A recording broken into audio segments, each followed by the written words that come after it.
Did you Did you guys ever hear about the new promotion? I can't believe they're promoting someone for marketing. Well, it helps that she's the daughter of the vice president. But isn't she totally unqualified? Of course, but that's how it works. Not fair. I put in late nights and an extra project for me to prove myself. Is everything okay here? Of course, Lisa, just discussing the recent promotion.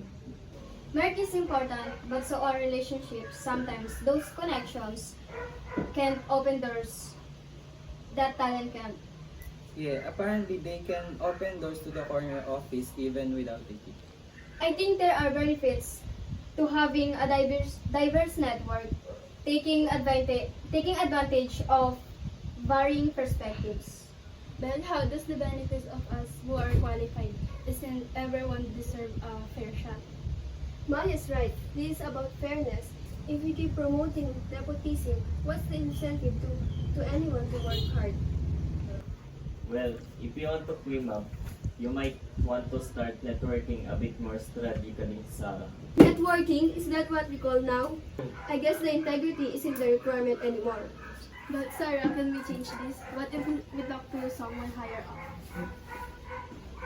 You think they listen? The big wigs like to keep their little word as closing. I want to support you all, really, but the culture here has been like for these years. It's not easy to turn it around. Doing today. Okay, Thomas, can we have an honest conversation about job promotion? Seems like the decisions aren't based on performance anymore. I would hope, otherwise, tell me more. Unfair that certain roles are given based on relationship. If we truly want to succeed, should we prioritize dedication and talent? Passion is always welcome here, Sarah. Let's sit down and have a proper discussion about this next week. Well, that was bold. Maybe change is actually possible. For us, for the future of this place, let's keep pushing.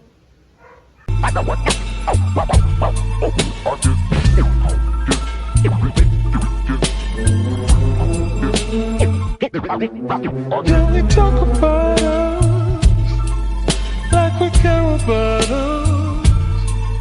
Can we talk about us like we care about us?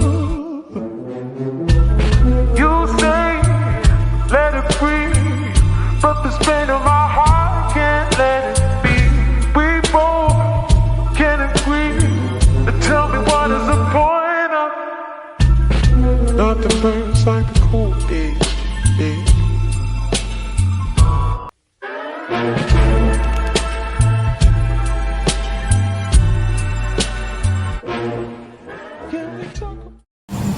Alright everyone, let's get started. We have a lot to cover today, and I want to ensure that we stay on track.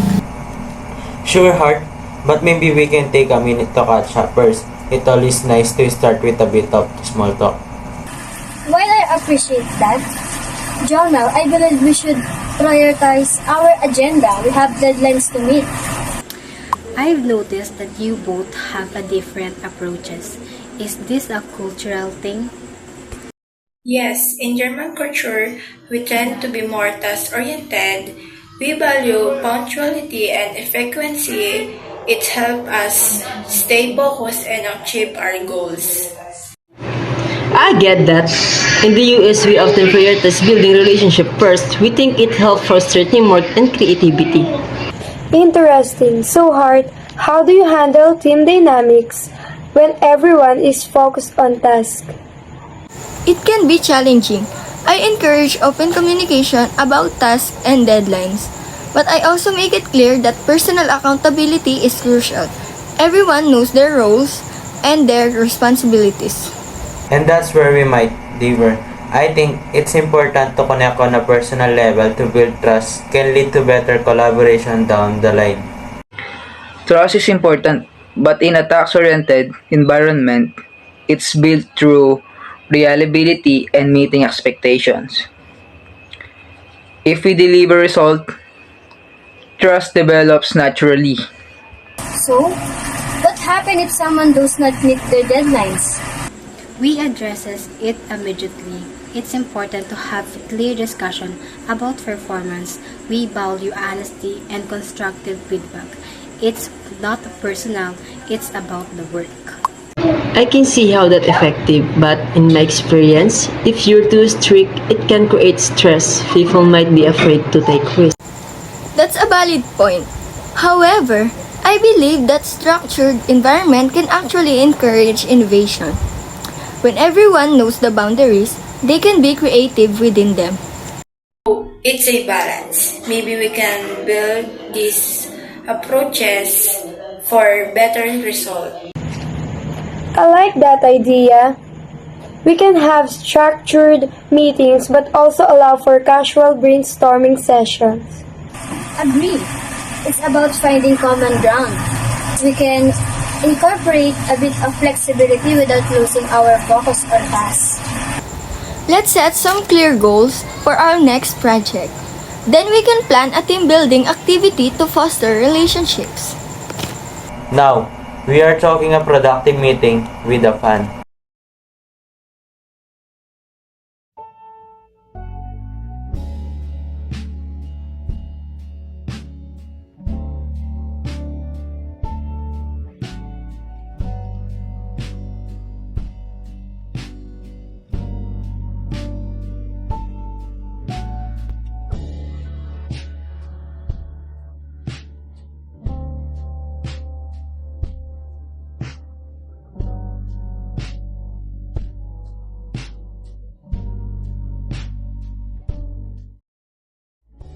Donnie, business consultant eager to expand quickly.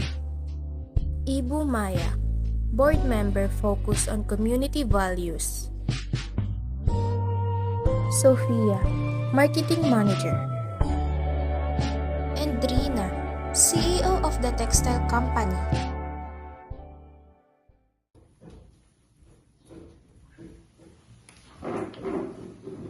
Salamat, Tagi.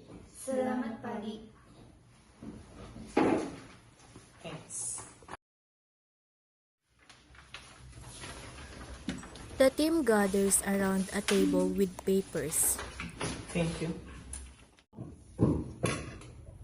Thanks for coming. I want to discuss our plans to expand internationally. Great! We should expand this quickly to increase our profits. Hey, but if we rush, we might lose our quality and community ties. Oh, come on! We can't afford to wait. Other companies are moving fast. We're all behind. But we must consider how this affects our local community. Growth is in everything. The tension in the room increases as everyone feels strongly about their point. How about trying a gradual expansion? We can test new markets without losing our focus on quality. That could work. We can evaluate how it impacts our community at each step. Alright, but we need clear goals for our approach.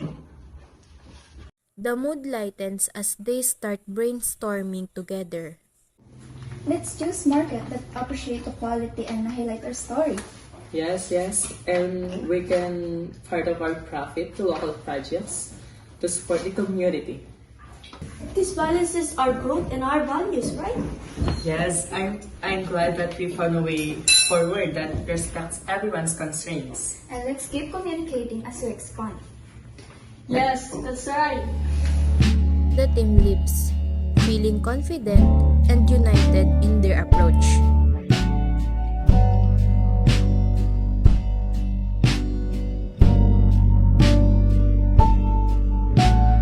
I can't be your love. Look is too trivial for you now. Oh, my life is falling apart. Maybe no one will notice if I disappear. But I'll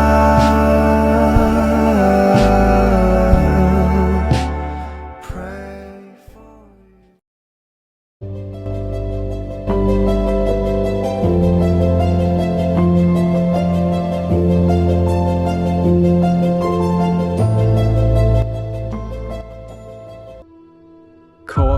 communication.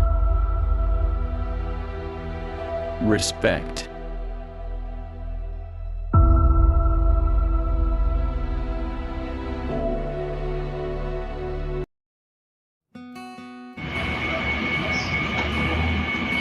Good afternoon, Ma'am Shin. I am Sarah Rosen, and I am here to submit a proposal for potential collaboration. What business are we talking about? One of a kind business that would be interested to invest in. You have piqued my interest. Have a seat. Here's your coffee, Ma'am Shin.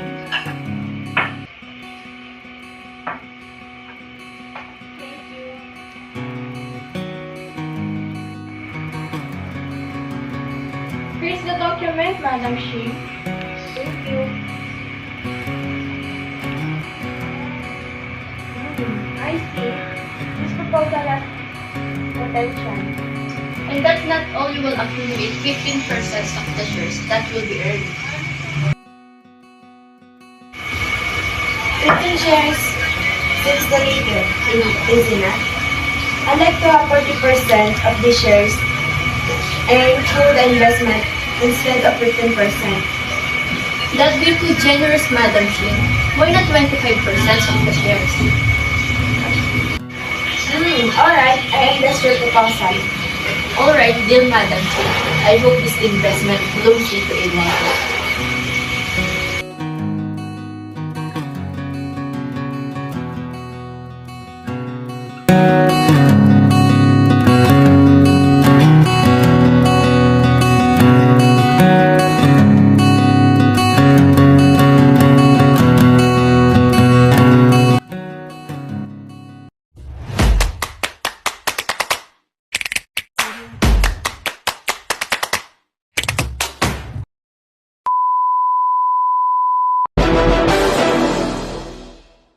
Ang kupunan ay gumagawa ng isang bagong proyekto.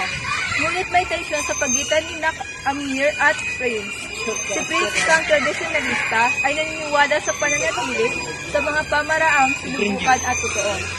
Habang si Amir, isang batang innovator, ay gustong magpatupad ng mga bagong teknolohiya. Maganda yung paraan ko. Masigurado at mas madali. Nasaad ni Carlo. Ngunit ayon kay Amir ang kanyang pamamaraan. Pero hindi naman po tama yung paraan nyo. Mas maganda pa rin ang modernong paraan. Mas efektibo at mas mabilis. Habang nag-uusap sina Josh at Bench, ay may narinig silang tatalo. Kaya kanila itong nilapitan at tinanong kung ano ang nangyayari. Mga kaibigan, bakit kayo nag-aaway? Tandaan natin na ang ating layunin ay para sa ikabubuti ng ating proyekto. Mahalaga ang pagkakaunawaan natin kaysa sa personal nating interes. Ngumiti si Bench at sinang-ayunan ang sinabi ni Josh. Oo nga mga kaibigan, bakit hindi natin subukan magtulungan? Baka siguro hindi tayo nagkakaintindihan. Alam ko naman yun eh. Pero alam ko din sa sarili ko na hindi na ako sinusuportahan. Ano yun? Nagpigano ba kayo? Wala naman, Raisa. Pinag-uusapan lang namin yung sa proyekto. Lumapit sa kanila si Ryan at nagbigay ng payo sa kanilang mga kamiyembro upang maiwasan ang kanilang pagtatalo.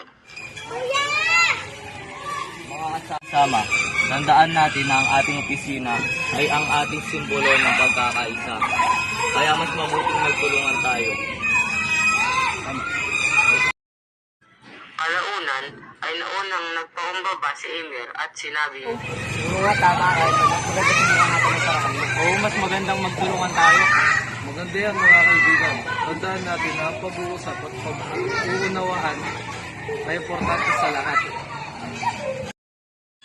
Kinabukasan, napag-usapan ni Emir, Bench at Ryan ang naganap na alitan sa kanilang dalawa at napagtantuan nila na kailangan nilang makipag-ugnayan sa kanilang mga kamiyembro upang maiwasan muli ang anong klaseng pag-aaway. Yung mga pare, may mga problema ba tayo sa negosyo natin? Wala naman pare. Okay na yun, nagkaayos kayo. Sabihin nyo na lang sa amin ni Ricardo at may problema tayo para magtutulungan tayo. Para sana, tuloy-tuloy na naman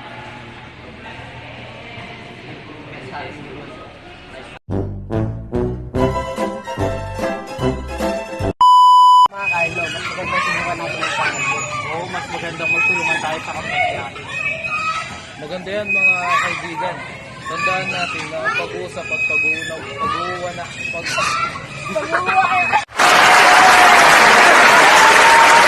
You can do it!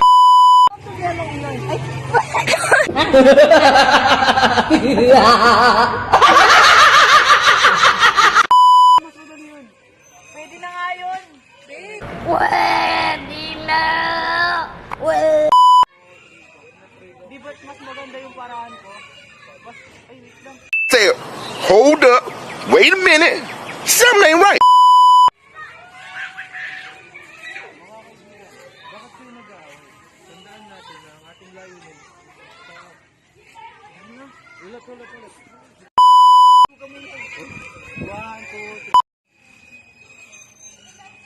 Saan ba ako? Ba't kasi sikip dito? Oh, yan.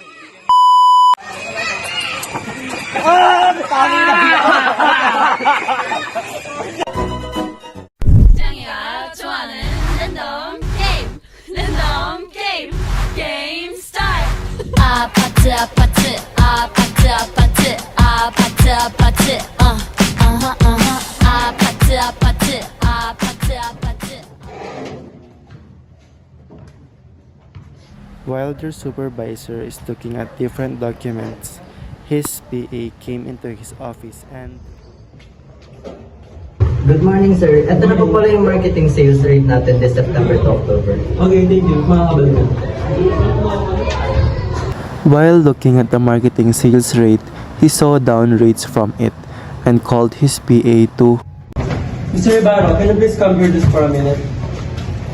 Yes, sir. Pwede ipatawag muna si Mr. Reyes mula sa marketing sales. May sabihin ako. Morning, sir. Mr. Reyes, meron akong concern sa October rate natin. Tignan mo.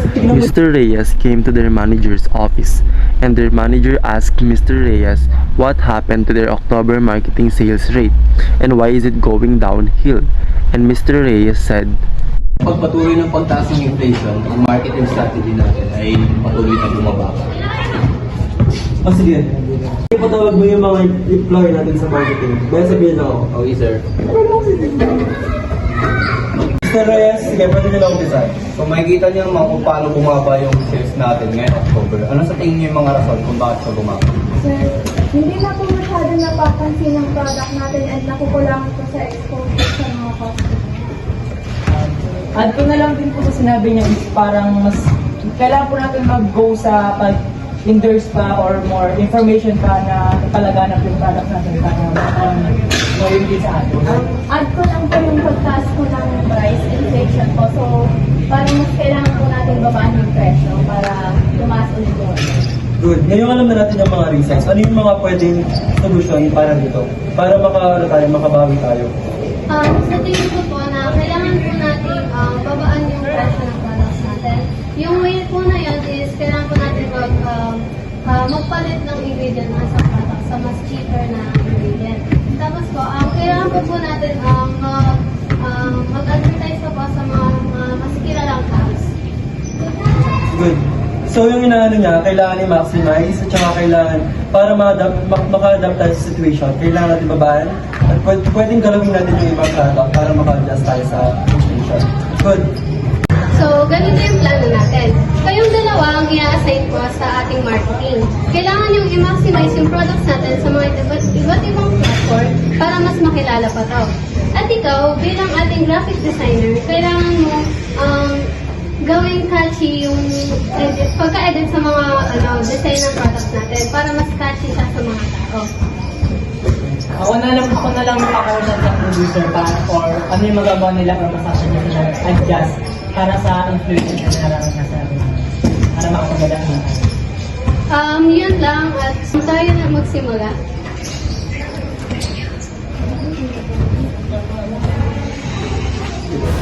After planning, they worked hard and because of their task-oriented and rule-follower trait, they successfully did their task.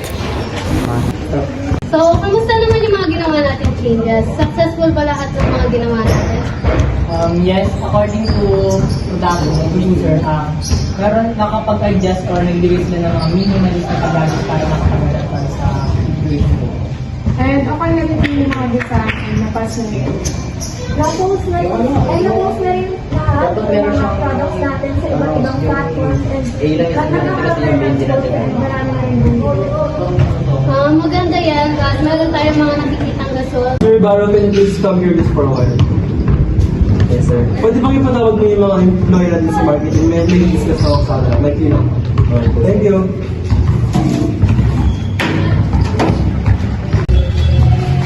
Sir, pinapatawag niyo daw po. Oo. Gusto ko lang sabihin na naging successful ng ating mga top November.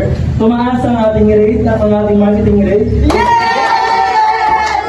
In the end, they managed to rise from their problem, including their teamwork and cooperation. Their nature as a task and rule-oriented is what really helped them.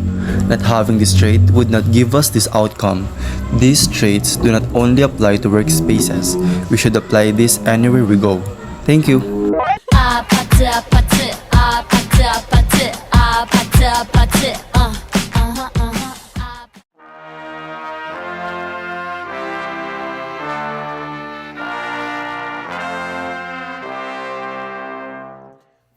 Alright everyone, let's get started.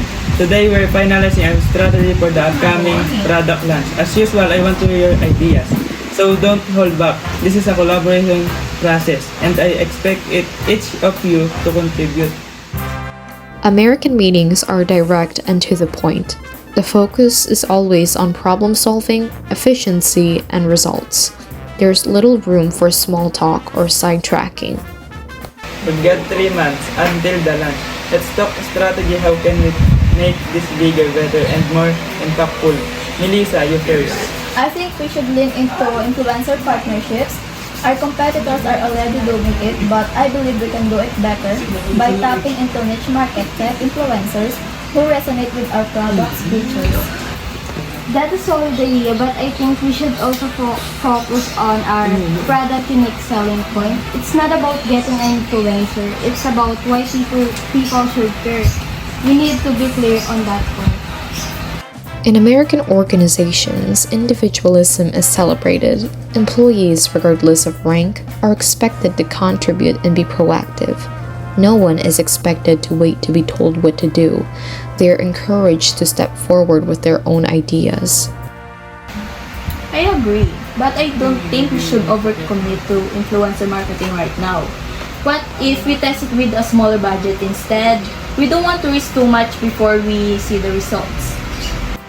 I get your point, but the window for influencer impact is closing fast. If we waiting too long, the market might saturate. I think we should go big, not small. In America, debates and challenges during meetings aren't just allowed, they're encouraged. Employees are rewarded for their ability to think critically and stand by their opinions. It's part of the achievement-oriented mindset. Alright, we've heard a lot of good ideas today, but it's time to make a call. Here's what we're going to do. As Sophia suggested, we'll start with a control budget. Shane, your work on refining the messaging for our unique selling points. Once we test the waters, we'll expand.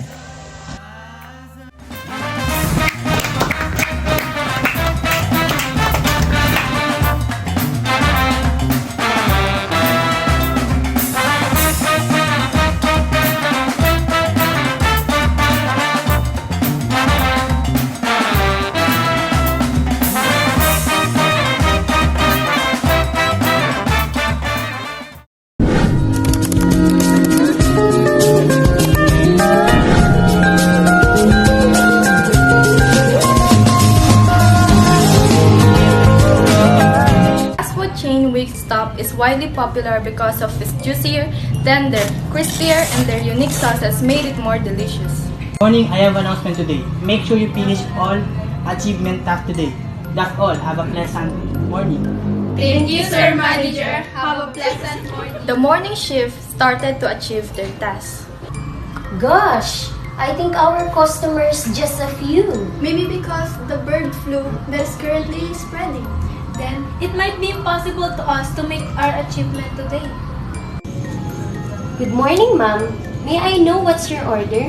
We would like to have a fried chicken, 1 bucket, and 2 iced tea, please. That's all, thank you. Okay, ma'am. 1 bucket of chicken wings and 2 iced tea. Is there anything else? No, that's all. Will you pay in credit card or cash? We would like to pay in credit card. Okay, ma'am.